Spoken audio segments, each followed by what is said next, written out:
전적으로 믿으셔야 합니다. 이거 어디서 많이 본 듯한. 이거 저기 스카이 캐슬에서 그 선생님이 이렇게 얘기하잖아요, 그죠? 예, 우리 이한조 전사님 전적으로 믿고 있어요. 그러니까 우리 전적으로 믿으셔야 됩니다라는 말씀 주실 때 은혜 시간 되시기를 간절히 바랍니다. Tell you the truth. Sometimes we live endlessly like.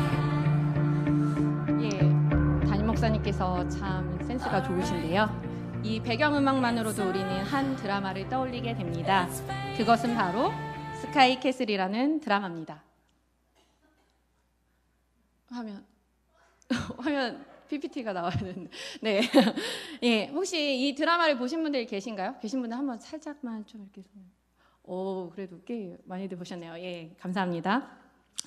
예, 이 드라마가 큰 인기를 끌게 된 것은 이제 드라마의 내용과 배우들의 연기력도 있겠지만 또 다른 볼거리는 배우들의 주옥 같은 대사들도 한 몫을 했습니다. 스카이 캐슬에서 많은 대사들이 있었지만 그 중에서 가장 유명한 대사는 바로 김주영 스승님의 어머님 전적으로 믿고 맡기셔야 합니다가 아닐까 싶습니다. 예. 근데 이번에 이제 교회에서 영화부 부모 초청 예배를 진행했는데요. 혹시 저 포스터를 보신 분들이 계신가요? 예, 저희가 이렇게 예수 잘 믿는 아이로 키우고 싶으신가요? 그럼 영화부 예배에 아이와 함께 부모 초청 예배에 오셔야 합니다 하면서 제가 이걸 띄웠어요. 그래서 저희 포스터를 만들어서 영화부 단톡, 이제 선생님들 계신 단톡방에 이렇게 띄웠습니다. 근데 선생님, 우리 영화부 스승님들께서 더 요청하신 내용이 있어요. 저걸로 부족합니다, 전도사님. 이게 들어가야 합니다. 해서 포스터를 하나 더 만들었는데요. 그게 바로 두 번째 나온 어머님 전적으로 믿고 맡기셔야 합니다. 우리 예쁜 아가들을 충북교회에서 최고로 아기를 잘 보는 선생님들로 구성된 영화부에서 맡게 될 것입니다 해가지고 이걸 올렸어요. 그리고서 이 포스터를 만들어서 교회 곳곳에 붙였어요. 근데 혹시 보셨나요? 예, 들어오는 입구부터 잠옷이 들어가는 문과 안에 아이들이 좀 무서웠을 것 같긴 한데요. 네, 영화부 어머님들이 안 믿고 안 맡기셨을 수가 없겠죠. 부모 초청 예배는 무서운 포스터와는 다르게 아주 은혜 가운데 잘 마칠 수 있었습니다. 드라마에서 예서 엄마는 딸 예서를 서울대 의대로 보내기 위해서 수단과 방법을 가리지 않고 전적으로 김주영 선생님께 우리 딸을 맡기게 됩니다. 하지만 김주영 선생님의 이 방법은 옳지 않은 방법이었기 때문에 결국 나중에 모든 책임 또한 예서 엄마와 예서가 짊어지게 됩니다. 우리는 여기서 이 드라마를 통해 알게 되는 것이 있습니다.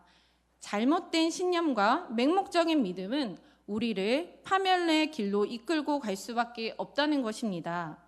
그렇다면 우리는 누구를 믿어야 하는 걸까요? 김주영 선생님의 말대로 우리가 전적으로 믿으셔야 하는 분이 있습니다. 우리를 죽음의 길이 아닌 생명의 길로 인도하시는 그분, 지금부터 그분을 만나보려 합니다. 오늘 이야기의 시작은 바닷가에서부터 시작이 됩니다. 예수님께서 배를 타고 건너가셨는데 큰 무리들이 예수님을 만나기 위해 모여듭니다.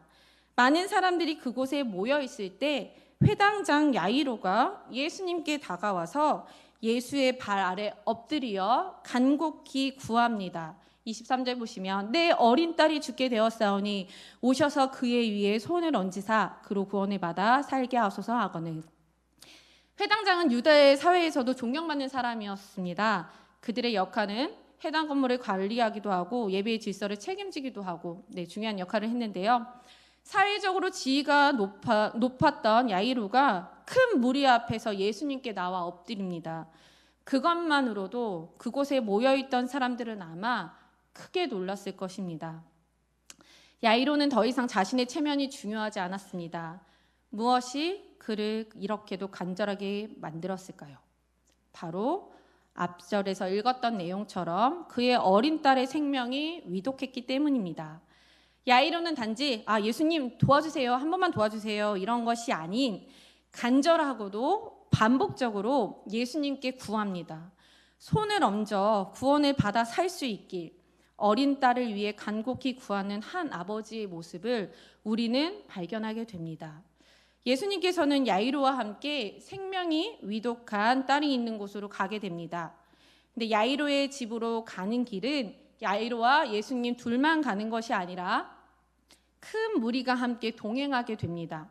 그 과정에서 사람들이 예수님을 에워싸서 밀게 됩니다. 야이로의 딸이 현재 위독한 상황에서 마가는 한 여인의 이야기를 더 소개합니다. 그 여인은 12해 동안 혈루증을 앓고 있었는데 계속해서 몸에서 출혈이 멈추지 않았습니다. 26절 보시면 많은 의사에게 괴로움을 받았고 가진 것도 다 허비하였으되 아무 효험이 없고 도리어 더 중하여졌던 차에 이때 당시 의사의 진료를 받으려면 어느 정도 부유한 재산이 있어야 했습니다. 혈루증을 앓는 여인은 많은 의사들을 찾아가 봤지만 자신의 병을 결코 치유할 수가 없었습니다. 또한 계속되는 병으로 그녀는 재산을 다 사용하게 되었고 설상가상으로 병이 더 깊어져 갔으며 그녀 또한 점차 생명을 잃어가고 있었습니다. 그러던 중에 여인은 예수의 소문을 듣게 됩니다. 그 소문이 어떤 것들이었을까요? 바로 치유의 능력이 있으신 예수님에 대한 소문들이었을 것입니다. 혈루증 앓는 여인은 예수의 소문을 듣고 무리 가운데로 끼어서 뒤로 옵니다. 그리고 예수님의 옷에 손을 댑니다. 그랬더니 출혈이 멈추며 병이 나은 줄 즉시 깨닫게 됩니다. 여기까지만 보면 우리는 그냥 뒤로 쓱 가가지고 옷을 이렇게 살짝 만졌더니 병이 싹 나았다라고 이렇게 단순히 생각할 수도 있을 건데요. 하지만 혈루증 앓는 여인이 예수의 옷자락을 만지기까지는 엄청난 결단이 필요했습니다. 그 이유는 첫째로 유대 사회에서 여인은 우선 이제 약자에 속하게 됩니다. 이미 여자인 것만으로도 약자에 속하는데 거기에 피를 계속해서 흘리는 여인. 유대 사회에서 철저히 부정한 존재로 낙인 찍혔을 것입니다. 그 이유가 바로 이제 레위기 15장 25절부터 27절인데요. 세 번역인데 저희 함께 읽어볼까요? 시작.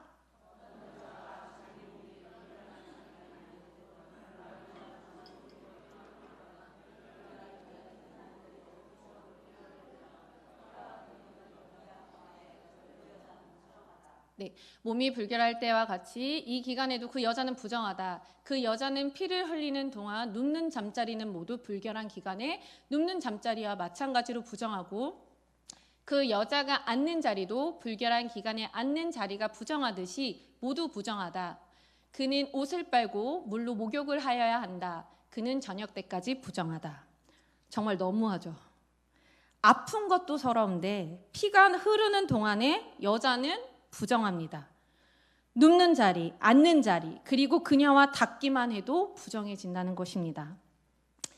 자신의 병으로 인해 가진 것조차 모두 허비한 아무것도 없는 그 여인, 사회 속에서 부정하다고 철저히 배척받은 그 여인이 무리 가운데 끼어 있다는 것을 사람들이 알게 되면 그 여인은 어떻게 될까요? 큰 무리의 사람들이 그 여인을 가만두지는 않았을 것입니다. 그런 그가 뒤로 와서 예수의 뒤로 와서 위협을 무릅쓰고 예수님의 옷에 손을 댑니다. 여인은 왜 예수님의 옷에 손을 대려고 했을까요? 그 이유는 바로 28절에 나옵니다. 이는 내가 그의 옷에만 손을 대어도 구원을 받으리라 생각함이로라. 여기서 생각함이로라라는 표현은 단순히 그냥 머리로 생각만 한 것이 아닙니다. 마음속으로 부단히 반복하고 또 반복해서 생각하고 다짐한 것을 표현합니다. 그런 그녀의 간절한 믿음은 혈루의 근원을 마르게 하며 병이 나은 것을 여인 스스로도 느끼게 됩니다. 예수님께서는 치유의 능력이 자기에게서 나간 줄을 스스로 아십니다. 무리 가운데서 돌이켜 말씀하십니다. 누가 내 옷에 손을 대었느냐? 야이로의 딸이 죽어가는 한시가 급한 이 상황 가운데서 큰 무리가 애워싸며 몸과 몸이 부딪히는 것이 당연한 이 상황에서 예수님께서는 누가 내 옷에 손을 대었느냐라고 물으십니다. 근데 제자들은 예수님 왜 그런 질문을 하세요? 라며 오히려 되묻게 됩니다. 예수님께서 수많은 기적을 행하셨지만 제자들은 아직도 예수님께서 말씀하신 의도를 잘 파악하지 못했던 것 같습니다. 근데 여러분, 예수님께서는 정말로 누가 자신의 옷에 손을 대었는지 몰라서 물어보셨을까요? 아닙니다. 예수님은 이미 모든 것을 알고 계셨습니다. 예수님께서는 이 일을 행한 여자를 보려고 둘러보셨습니다. 근데 이 모습이 어디에 있지 두리번 이렇게 찾는 것이 아니라 그 여인을 향해 바라보고 응시하고 계셨습니다. 그때 33절을 보시면 여자가 자기에게 이루어진 일을 알고 두려워하여 떨며 와서 그 앞에 엎드려 모든 사실을 여쭈니, 여인이 두려워한 이유는 아마 복합적이었을 것입니다. 여러 가지 이유가 있겠지만 첫째로는 부정한 여인이 누군가의 옷에 손을 댄다는 것은 그 대상도 부정해질 수 있다는 것을 말합니다. 많은 무리들이 이미 자신이 부정한다는 것을 알고 있는 상황에서 사람들을 부정하게 했다고 비난받을 수도 있고, 예수의 몸에 손을 대었다는 것만으로도 엄청난 지탄을 받을 만한 일이기 때문이었습니다. 하지만 중요한 것은 예수님께서는 부정한 여인이 아무리 자신의 옷을 만진다 할지라도 결코 부정해지지 않으시는 분이라는 것을 우리는 알고 있습니다. 그분은 오히려 부정해진 여인을 정결케 하신 분이십니다. 두 번째는 자신의 병이 나았다는 것에 대한 놀람과 경외함이었을 것입니다. 갑자기 병이 나아버린 상황, 오랫동안 아파왔던 그녀는 순식간에 병이 나은 것을 스스로 몸으로 깨닫게 됩니다. 옷자락에 손만 대었을 뿐이었는데 갑자기 병이 나았으니 놀랍고도 무섭지 않았을까요? 예수님께서는 이렇게 우리의 아픔도 치유하시는 분이십니다.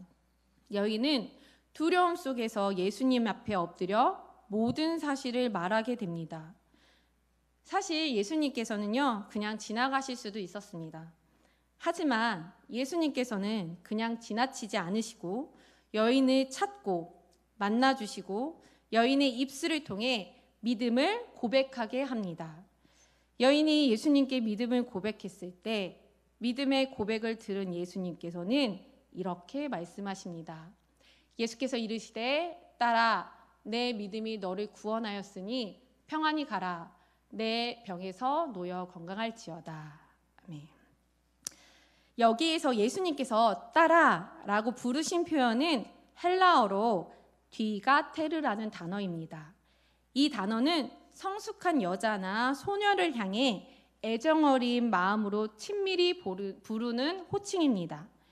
예수님께서 여인을 향해 이렇게 말씀하신 것은 복음서 가운데 이 본문이 유일합니다. 두려워 떨고 있는 여인에게 따뜻한 음성으로 딸이라 불러주신 예수님이십니다. 메시지 성경에서는 34절이 이렇게 나옵니다. 네, 제가 더 떨리는데요. 이제 해야 되거든요, 영어를. 네, 한번 해볼게요. 발음이 좋지 않지만, 네. 도와주실 분 있나요? 예, 하겠습니다. Jesus said to her, "Daughter, you took a risk of faith, and now you are healed and whole. Live well, live blessed, be healed of your plague." 이렇게 나옵니다. 맞나요, 발음? 유정호 선생님 맞나요? 직역을 하면 딸아, 네가 믿음의 위협을 무릅썼다.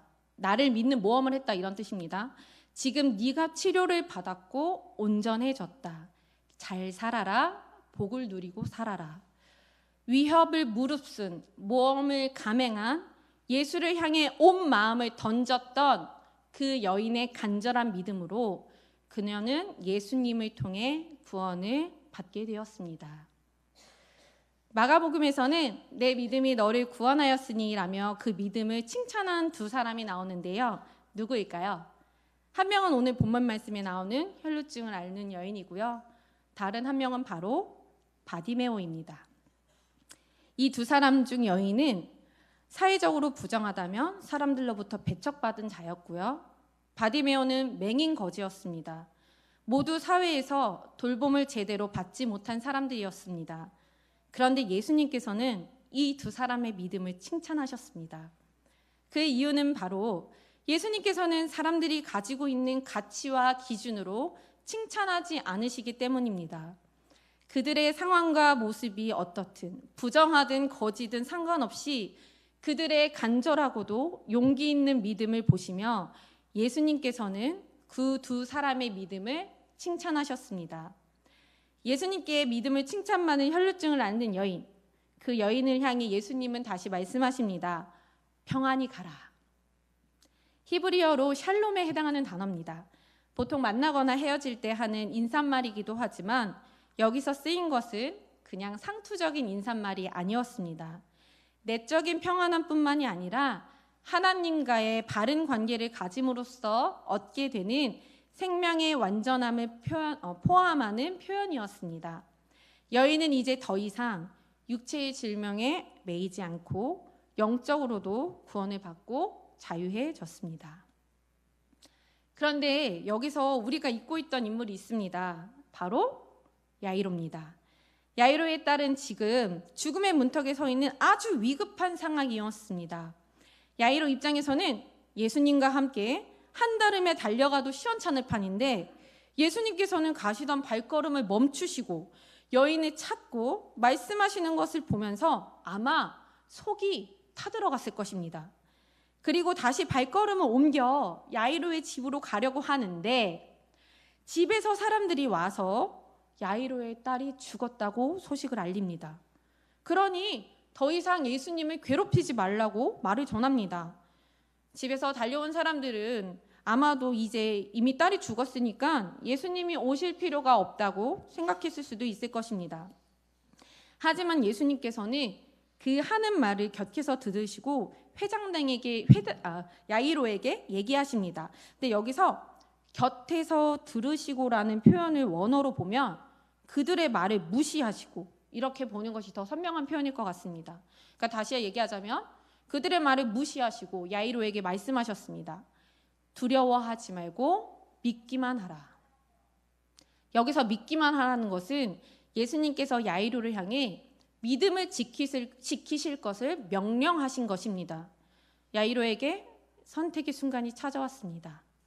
딸의 죽음을 받아들이고 더 이상 예수님과 함께 동행하지 않는 것을 선택하거나 혹은 예수님의 말씀대로 두려워 말며 믿음을 지키는 것, 눈에 보이는 상황을 바라보고 낙심하는 것이 아니라 예수님을 믿기로 선택하는 것이 있었습니다.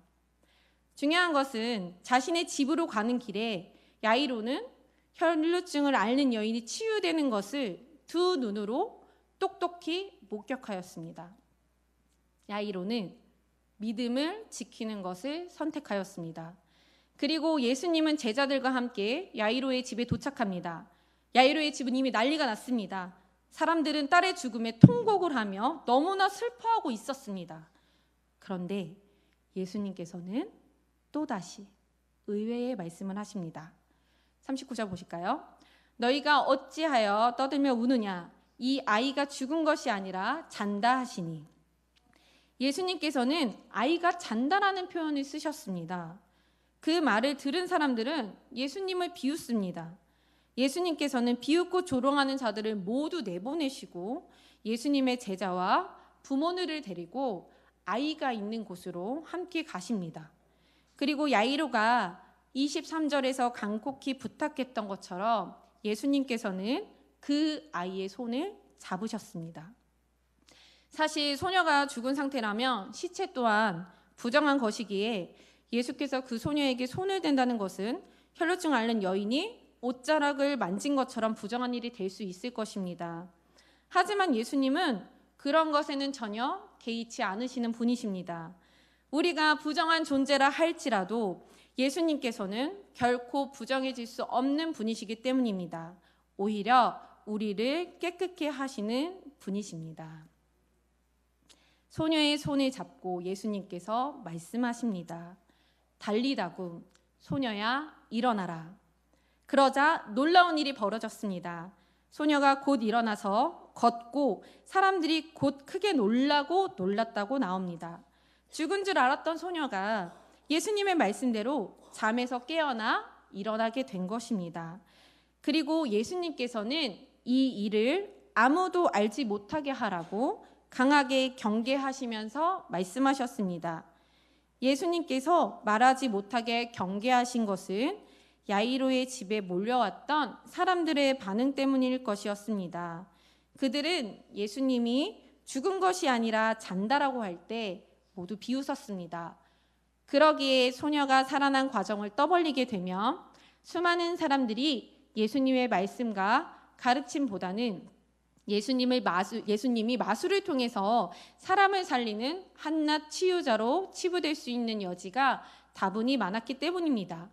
그러기에 예수님은 소녀가 살아난 과정을 본 소녀의 부모와 세 제자들에게는 말하지 말라고 강하게 경계하시며 말씀하신 것입니다.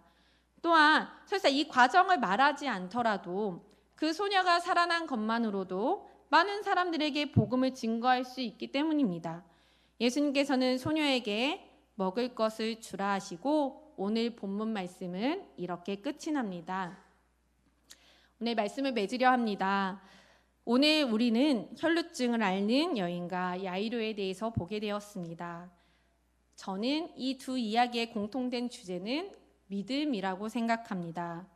자신의 병이 낫고자 온 마음 다해 전적으로 예수님을 믿은 혈루증을 앓던 여인, 그리고 자신의 딸이 죽었다는 비통한 소식을 듣고도 예수님을 믿기로 선택한 야이로. 그렇다면 오늘 말씀의 진짜 주인공은 누구일까요? 혈루증을 앓는 여인도 아닌, 야이로도 아닌, 다시 살아난 그의 딸도 아닌 바로 하나님의 아들이신 예수 그리스도이십니다. 두려워 떠는 여인에게 사랑으로 말씀하시는 예수님, 딸의 죽음으로 낙심한 야이로에게 믿기만 하라 말씀하시는 예수님. 우리는 혈루증을 앓는 여인처럼 위협을 무릅쓰고서라도 예수 그리스도를 향해 나의 전부를 던지는 믿음이 내 안에 있는가요? 보이는 상황이 너무나도 절망스러운 가운데 예수님을 믿기로 선택한 야이로와 같은 믿음이 우리 안에 있는지요? 믿음에는 어떠한 자격 조건도 없습니다. 부정한 여인이든 사회적 계층에서 존경받는 회당장이든 나이가 많든 적든 여자이든 남자이든 예수님 앞에서는 이 모든 것들이 전혀 상관이 없습니다. 믿음은 단지 예수 그리스도를 믿기만 하면 되는 것입니다. 그런데 그게 잘 되지 않죠. 저도 그게 가장 어려운 것 같습니다. 믿기만 하면 되는데 우리들은 생각보다 너무나 많은 것들을 보고 삽니다. 앞으로의 미래, 비전, 삶들을 생각하면 저도 그 고민이 제 마음을 어렵게 할 때가 많이 있습니다. 하지만 그럴 때 예수님이 오늘 우리에게 이렇게 말씀하십니다. 내 믿음이 너를 구원하였다. 평안히 가라. 두려워 말라. 믿기만 하여라. 우리 모두 예수 그리스도 한 분만을 전적으로 믿으셔야 합니다. 내 삶의 주인공이시고 전부이신 예수 그리스도 한 분만을 전적으로 믿으며 살아가는 충북교회 공동체가 되길 간절히 바랍니다. 함께 기도하겠습니다. 모든 것 아시는 하나님 아버지, 우리는 모두 연약합니다. 날마다 예수님을 믿으며 나아간다고 하지만 여전히 보이는 것에 걸려 넘어지며 낙심할 때가 많이 있습니다. 주님, 그럴 때마다 혈루증 앓던 여인의 믿음처럼 주님을 향해 우리의 온 존재를 던질 수 있는 저희가 되게 해 주십시오. 야이로처럼 매 순간 예수님을 선택하는 저희가 되게 해주세요. 날마다 예수님을 향한 믿음을 고백하는 충북교회가 되게 해주세요. 감사합니다. 사랑합니다. 예수님의 이름으로 기도합니다. 아멘.